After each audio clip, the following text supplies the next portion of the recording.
Hey sahabat Pijar TV, terima kasih ya sudah klik video YouTube ini. Kiranya kebenaran firman yang saudara dapatkan menerangi kehidupan saudara. Untuk dapat menyaksikan video-video lainnya dan mendapatkan update dengan cepat, saudara bisa klik subscribe dan jangan lupa, berkat Tuhan jangan disimpan sendiri ya. Klik tombol share di bawah dan bagikan video ini ke sebanyak-banyaknya orang yang saudara kenal. Salam terang bagi Indonesia.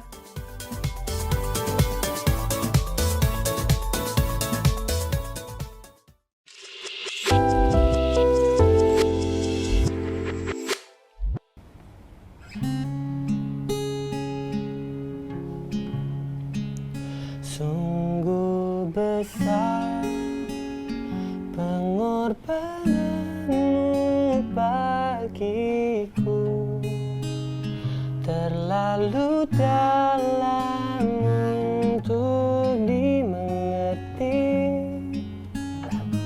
Sungguh besar, sungguh indah yang kau pikirkan tentangku, tak terselami bagiku. Sungguh indah.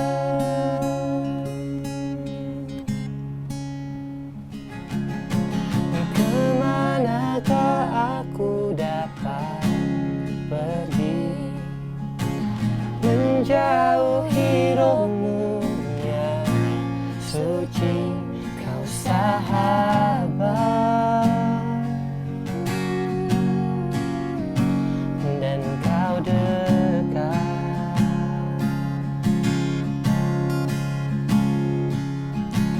Bahkan seluruh pengabdianku tak bisa membalas kesetiaanmu. Sungguh mulia dan berharga,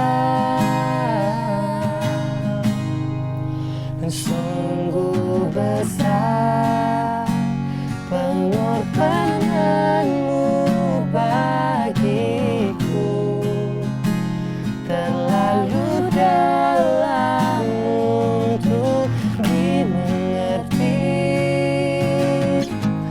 Sungguh besar, sungguh indah yang kau pikirkan tentangku, tak terselami bagiku. Sungguh indah, sebab kau besar. Sungguh besar pengorbananmu bagiku, terlalu dalam untuk dimengerti. Sungguh besar, sungguh indah yang kau pikirkan tentangku, tak terselami bagiku. Sungguh indah, sungguh indah, sungguh indah. Wah, bentar ya. Wah, Ada temen aku nih nelfon. ya.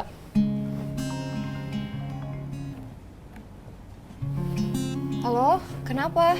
Kakakku dipukulin ya, tolongin aku dong, Kak. Yang bener. Dia nangis-nangis, kakakku habis dipukulin. Aduh, sabar ya. Ya sekarang aku lagi di UGD ini sekarang. Oke, nanti aku kesana ya. Sore nanti aku kesana. Oke, aku tunggu ya, Sa. Oke. Cepet ya, Sa. Yo.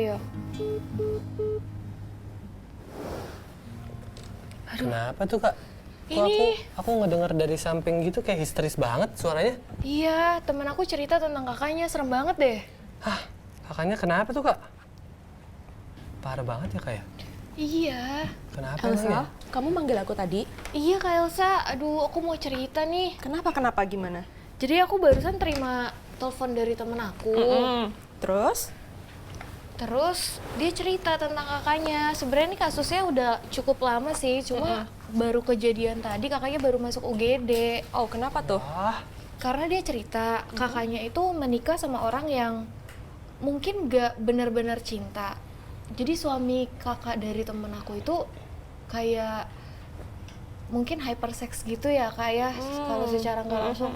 Dan akhirnya dia minta berhubungan seksual dengan kakaknya temenku, tapi kakaknya temenku tuh nggak mau dan akhirnya dipaksa. Dan karena nggak mau, akhirnya di KDRT kan digebukin. Dan sampai sekarang akhirnya ke UGD dengan penuh luka, lebam dan segala macam. Aduh serem banget Wah. Kak. parah banget. Kan suaminya sendiri. Iya makanya aku mau nanya deh ke Kak Elsa, apa banyak kasus-kasus kayak gini? Apa itu wajar nggak sih Kak? Tapi kok parah banget ya suami istri kok bisa kayak gitu? Iya kak. Sebenarnya kasihan banget sih ya dengernya. Maksudnya seseorang yang menikah kan mesti saling menyayangi, mencintai, tapi kok bisa ada aja salah satu yang melukai gitu loh. Mestinya yang sebagai istrinya pun dia juga mengetahui value sebagai seorang wanita itu harus bisa speak up seperti apa ketika memang dia sedang tidak ingin atau mungkin dia sedang kelelahan, dan suaminya pun juga harus mengerti gitu loh.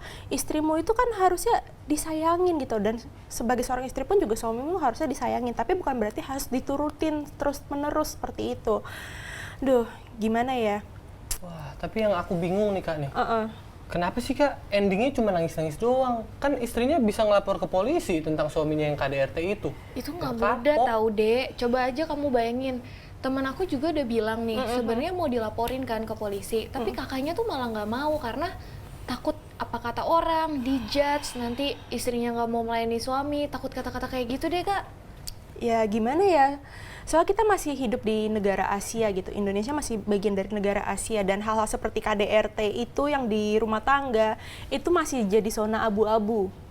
Kita nggak bisa seperti di negara luar yang ketika bilang A ya A, B ya B, tidak bisa diganggu gugat di tengah-tengah seperti itu. Dan di satu sisi ada beberapa hukum di negara yang mengaturnya, tapi banyak orang yang masih terutama di Indonesia masih dikuasai oleh hukum moral. Di dalam hukum moral itu sendiri ada yang namanya aib, ada gengsi, ada juga malu, cerita malu tentang untuk cerita dan nanti diomongin, dianggap ngebangkang dari suami.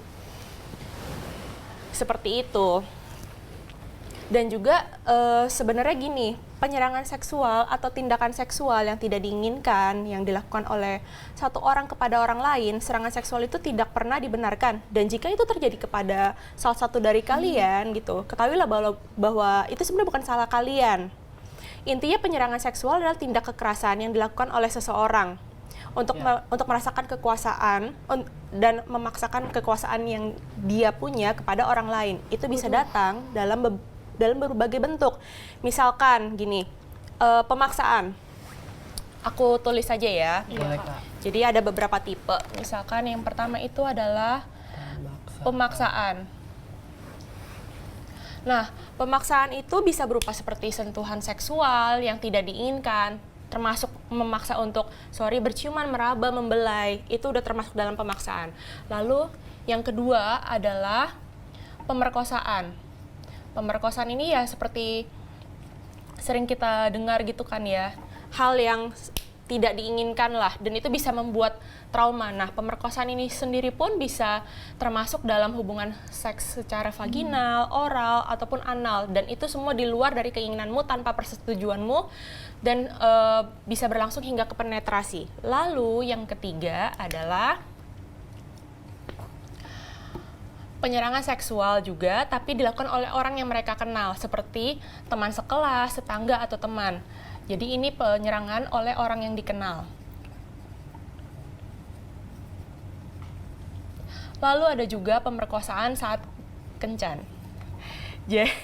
Jadi gimana ya, segala macam tindakan ini itu bisa terjadi di mana saja, di kapan saja. Makanya kalian harus mempunyai tingkat kesadaran diri dan juga mempunyai tingkat untuk mempertahankan diri. Ketika kalian memang tidak ingin melakukannya, kalian harus bilang stop.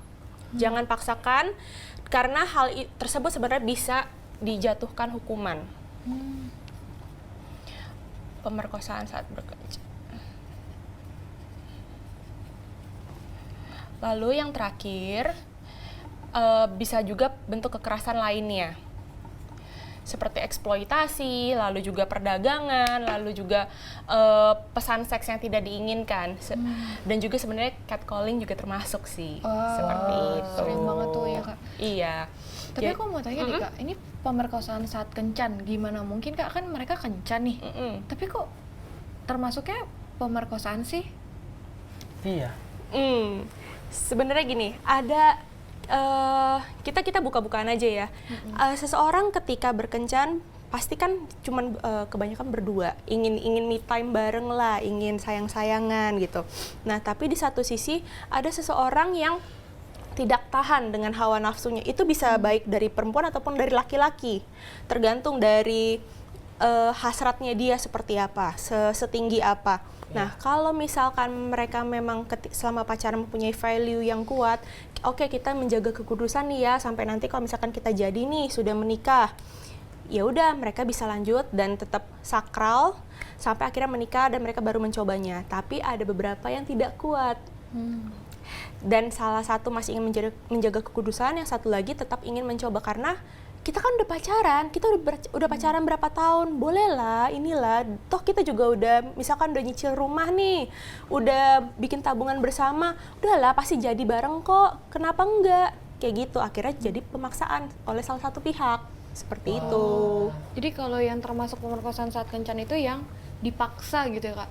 Ya. Kalau misalnya mereka melakukan itu tanpa paksaan sama sekali, itu bukan termasuk pemerkosaan dong Kak?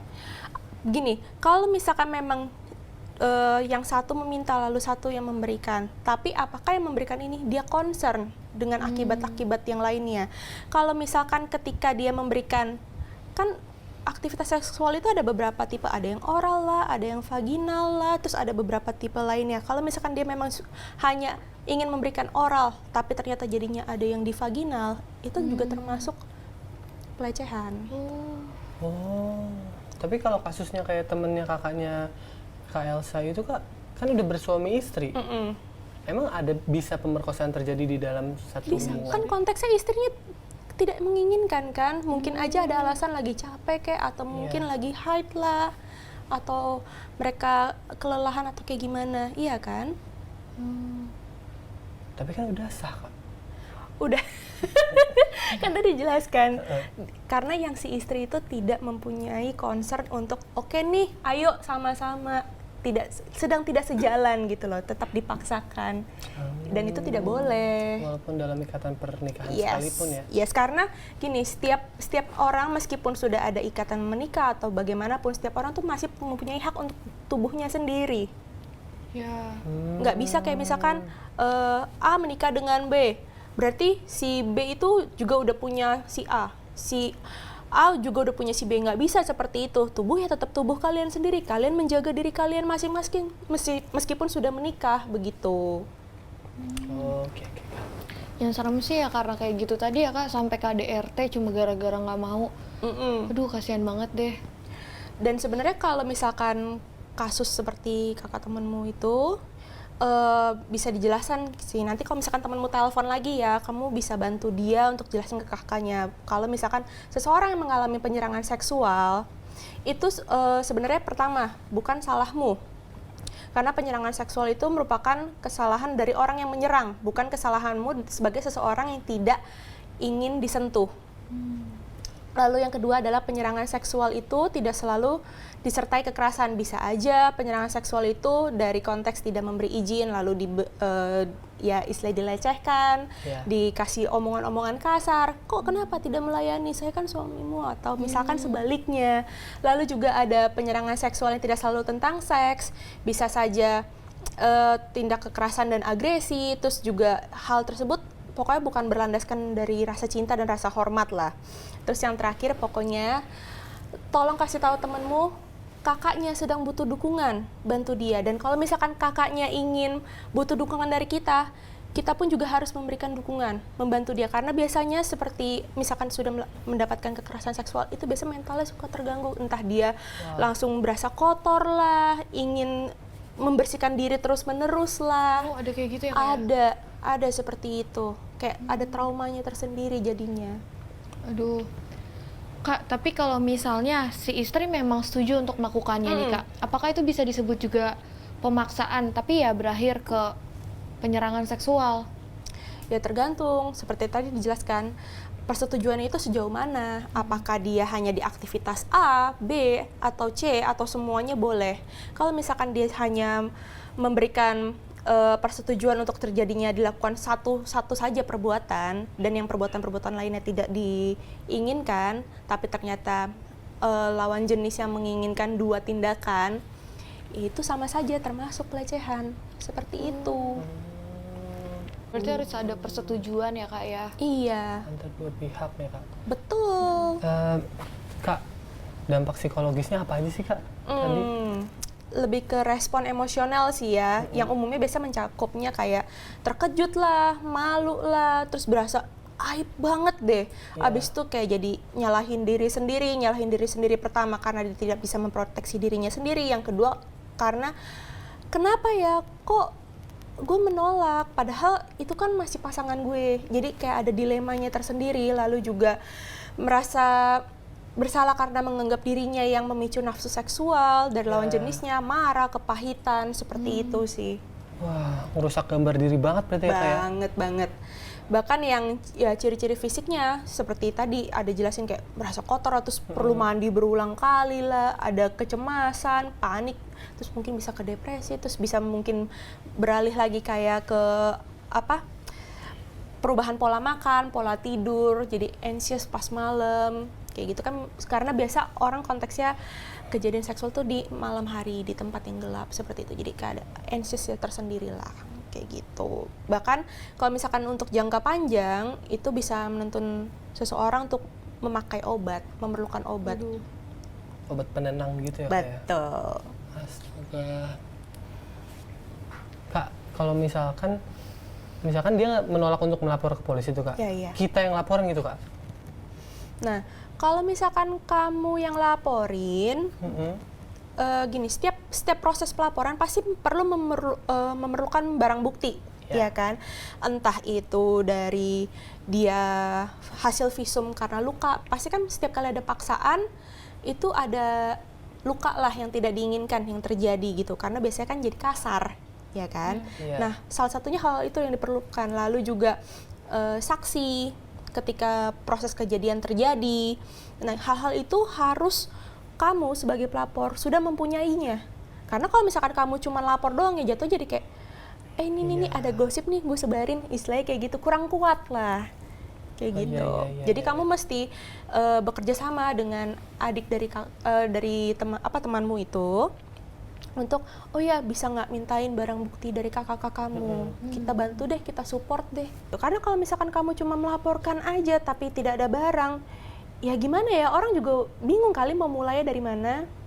Seperti itu. Masa main tuduh doang, kamu ya, nggak mungkin dong. Benar-benar. Kak, by the way, kakak tahu nggak sih tentang fenomena yang lagi rame sekarang di Twitter, di TikTok? Itu ada banyak cewek-cewek yang sengaja nih, Kak, update terus itu tentang baju dinas malam. Oh my god, ya kan? Itu tuh berarti dia sengaja nggak sih, Kak, untuk merendahkan dirinya sebagai objek seks, mungkin dari pasangannya, dari suaminya, atau bahkan mungkin dari orang yang belum menikah?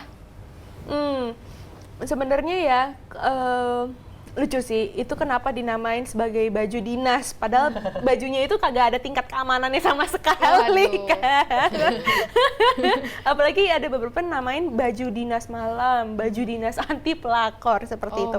Tapi kalau misalkan kamu bisa lihat nih ya, penamaan-penamaan itu sendiri dan juga cara orang-orang yang bikin konten dengan pakaian itu ada tingkat insecurity tersendiri, di mana si wanita, iyalah baju dinas itu wanita, ya gitu kan, ya si wanita mempunyai rasa takut kalau suaminya akan meninggalkannya apabila dia tidak melayani suaminya. Jadi mungkin ada beberapa pemikiran di sini kalau tugas seorang istri adalah melayani dan mengurus rumah. Kebanyakan seperti itu, tapi tidak semuanya. Ya. Nah, biasanya kan si suami sudah konteksnya si suami sudah bekerja lah, udah dari pagi terus pulang sore ke malam, udah capek dan dia butuh hiburan. Nah, si istrinya ini menyuguhkan hiburan. Hiburannya ya ini dengan baju dinas ini. Dan di sini sebenarnya kalian masih lihat, biasanya si suami itu tidak melihat kalau istrinya juga sudah bekerja, misalkan kalau mereka sudah punya anak ya, sudah menjaga anaknya dari dari pagi sampai siang sore gitu, sudah mengurus-ngurus segala macam dan tidak menanyakan kamu capek nggak atau apa. Tapi si suami malah meminta, ayo layanin gue udah capek nih kerja seharian gitu. Makanya keluarlah konteks baju dinas ini.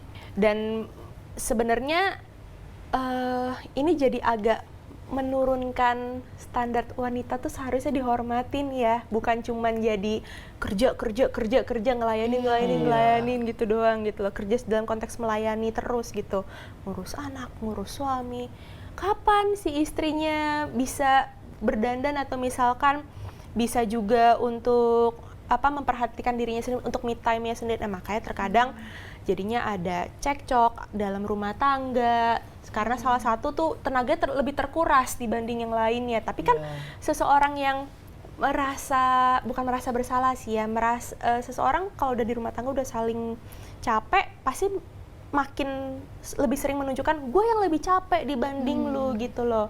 Nah, akhirnya terkadang ada tindak kekerasan seperti itu. Tapi Kak, dari kasus yang tadi bisa kebalikannya nggak Kak? Perempuan yang menjadikan laki-laki objek seksualnya. Jadi kayak perempuan yang memaksa laki-laki gitu. Bisa aja, karena sebenarnya gini, konteks hasrat seksual itu nggak cuman mayoritas dari laki-laki ya, bisa aku nggak bilang mayoritas, bisa juga dari perempuan. Cuman itu jarang terekspos, tapi sebenarnya bisa aja. Dan kadang kan ada juga yang misalkan jadi dominan, jadi submisif, itu tinggal tergantung aja dia kecenderungannya lebih kemana. Jadi bikin kecenderungan perempuan itu nggak tunduk sama suami ya, malah dia yang jadi di atas gitu. Bukan begitu, lebih tepatnya dia yang punya sex drive lebih tinggi. Bukan berarti dia yang di atas. Nggak, bisa aja dia juga cuman ngurus rumah segala macam, atau misalkan dia hanya arisan atau kayak gimana. Tapi dia punya kecenderungan ketika sudah waktunya untuk berduaan, dia yang dominan. Seperti itu. Dan kadang ada yang mengarah ke BDSM. Seperti itu. Itu nggak terbatas di gender kok. Kak, by the way apa sih Kak itu BDSM? Itu pokoknya ada yang tentang dominan, ada yang submisif, terus terkadang ada yang kayak play role seperti itu. Role model, bukan role model. Jadi misalkan kalian pernah dengar kan, ada satu yang ingin bertingkah seperti anak kecil, terus ada satu yang bertingkah seperti om-om. Atau orang yang lebih tua, seperti itu loh. Ada banyak macamnya lagi, cuma kayak aku nggak mungkin jelasin di sini. Oke. Terlalu kompleks. Ya Kak, tapi nih Kak, yang lebih parahnya lagi, Kakak pernah dengar gak sih Kak, di satu organisasi rohani bahkan ada pendeta yang menyuruh jemaatnya untuk mengorbankan diri, tapi yang mengorbankan dirinya dengan seks itu Kak, jadi objek seks. Nah, gimana tanggapan Kakak soal itu? Perjanjian apa yang dia berikan kalau misalkan sudah diberikan hal itu? Mungkin dianggap masuk sebagai surga? Satu persembahan gitu ya. Ini agak aneh. Persembahan ini. apa? Persembahan kasih, bukan kan? Persembahan diri ya. Aduh, itu sebenarnya udah salah banget sih.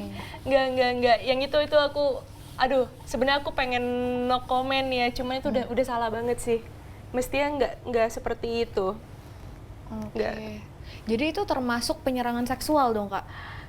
Bisa penyerangan, bisa juga pelecehan. Cuman aku kayak bakal bilangnya ke pelecehan, karena yang salah satu menerima juga, cuman nggak tahu batasannya sampai mana, akhirnya sampai melebihi dari grepe-grepe atau apa, kayak gitu sih. Duh, serem banget ya Kak. Ternyata hal kayak gini nggak cuma terjadi di luar, tapi bahkan di dunia orang-orang yang terkesan rohani. Yes.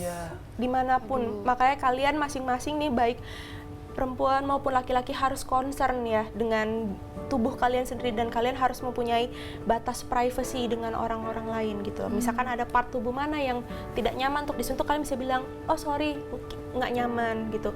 Ada juga yang misalkan dipegang kepalanya pun juga, oh sorry, saya nggak nyaman. Ataupun kayak misalkan pegang di sini di bahunya juga bilang, oh sorry ya, saya nggak nyaman. Kalian harus tegas untuk hal-hal seperti itu, karena tubuh kalian milik kalian, seperti itu. Nah, sahabat, kita sudah membahas banyak hal hari ini tentang apa saja yang termasuk kategori penyerangan seks dan bagaimana kita mengatasi dan menghadapinya jika itu terjadi kepada orang terdekat kita dan bahkan diri kita sendiri. Teman-teman tentu saja bisa belajar lebih banyak bersama kami semua dengan menghubungi nomor WA yang tertera di layar, dan kami senang sekali untuk berdiskusi lebih dalam dengan sahabat. Juga, khusus bagi sahabat yang bergabung dalam suatu komunitas dan mengisi form melalui link dan QR Code yang tertera di layar, sahabat berkesempatan untuk mendapatkan Alkitab Raihlah Hidup ini secara gratis, dan juga download aplikasi Rich for Life Indonesia secara gratis di iOS dan Android untuk membantu saudara belajar firman dengan lebih dalam lagi bersama komunitas sahabat.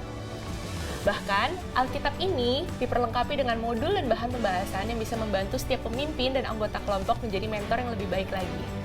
Jadi, kamu nggak perlu kebingungan lagi kalau anggota komunitasmu melemparkan pertanyaan yang sulit. Alkitab Raihlah Hidup bisa membantumu. Sampai ketemu lagi di episode selanjutnya. Raihlah Hidup, pilihan ada di tanganmu.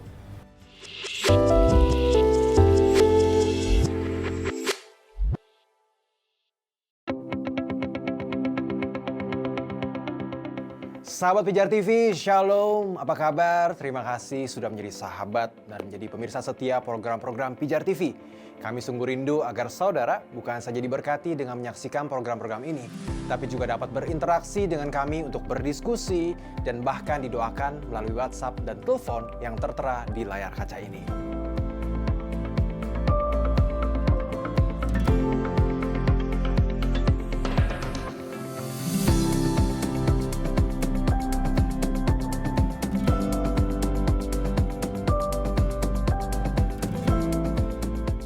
Hubungi kami sekarang melalui WhatsApp. Tim Respon Pijar TV siap untuk melayani saudara. God bless you.